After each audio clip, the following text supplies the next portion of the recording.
Matt, when we try to apply the discipline of philosophy to art, just like we do to science and law and mathematics education, it's a certain rigorous way of thinking about the essence, the fundamental nature, the elements of it. And as I've begun to appreciate it, I have not seen very much art history as part of the part of the tools of philosophy. Should it be? It should. Take Hegel, for example, who is a great figure for aesthetic cognitivism. He understands that art imparts something, but he is, in some senses, owned by the history of philosophy, but he's just as much of an art historian. In the 19th century, he's looking back and watching the way, it's really quite beautiful. Sculpture at its absolute best is almost like a painting. Painting at its absolute best is almost like music. He sees this progression and development. Now, I wouldn't go so far as Hegel would in his theological background. I have a different take but nevertheless, one of our great cognitive thinkers in regard to art has to take art history into account. If only philosophers of art would do the same today, to realize you can't just think about it, you have to see the way these theories are applied in different centuries and take those centuries on their own terms.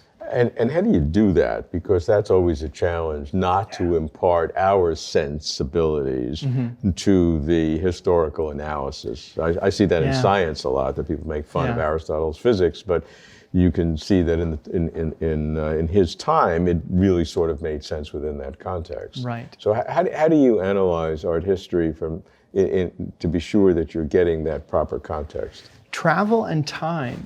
Travel in the sense, of course, you try to get out of where you are and immerse yourself in, of course, that's deceptive too, because you could have 10 reconstructions in a given monument. You think you're getting a sense of what it was like then. But if you're doing your homework and you can go see the objects themselves, stand in their presence, it's a lot different than reading Plato, right? Because unless you have the manuscript in hand, right, you're in front of the actual object that painter or sculptor touched. And so you do have access to get it in front of the thing itself. But secondly, over years and years, a historian immersing her or himself in the thought forms of another time. Now that is the skill that is, it's expensive to have somebody do that, but it is the one thing that can give us perspective on the tyranny of the present today.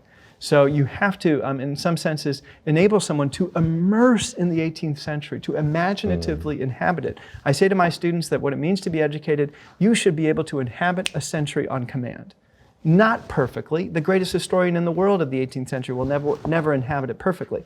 But to escape from the present and to try to put yourself in the crisis of the French Revolution. What would it have been like? And what would Jacques-Louis David's participation in that, the great artist of the Revolution, well, why did he put those ideologies into painted form? Okay, so if you're able to do that, I'm trying to apply that to, if I want to understand deeply philosophy of art today, what you're telling me is sort of a lesson I need to learn how to embed myself in a tradition, in a time frame, in a context, and to do that historically. Even if I'm not interested in story, that methodology is important if I want to even do it today. What does it take to really embed yourself in the time and to make it conscious? Because we do that because we live here in a subconscious way. It's sort of obvious. Yeah. But if we make it more specific, maybe we can discern more, which is what philosophy of art is supposed to do. Right, and then you might realize that what you have narrowed philosophy of art down to might apply to one period and not to another, because art could be doing different work in another time. So then... What's an example? Well, take an icon, for example. If you put it behind glass in a museum and look at what people thought then, and the way they saw then, that's one thing. But if there's a candle burning in front of it and incense is rising and people are worshiping in that context, completely different. So that's one example of the way that art will completely flip depending on the situation in which you place it. How do you compare art history with cross-cultural art at this time? Are the disciplines the same? Is it the same way of putting yourself in another culture? If I see Hindu art, I appreciate it in its context, but I don't relate to it maybe as much as other people who grew up there. Yeah, there's no solid ground on which to stand, essentially. A lot of people dismiss the discipline of art as Eurocentric and hopelessly colonialist. But in truth, even though it was born as a discipline in Europe, it was immediately expanding. Abby Warburg starts to focus on Native American art very early, these early art historians. Riegel focuses on Byzantine art when the early art historians like Winkelmann prized the Greco-Roman.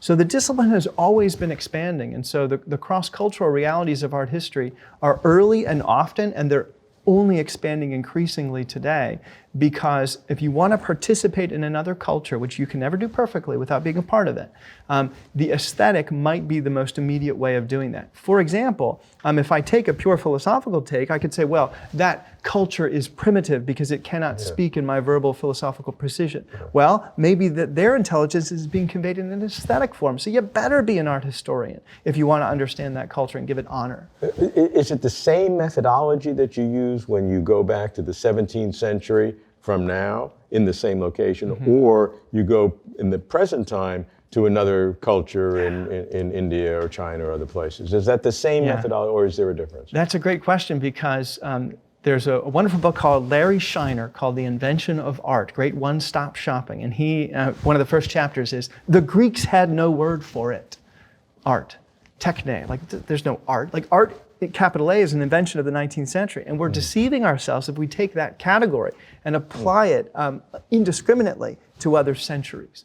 And so what we need to do is we need to hold that loosely and say, we certainly can't project an 18th century, 19th century European understanding of art on what was going on then.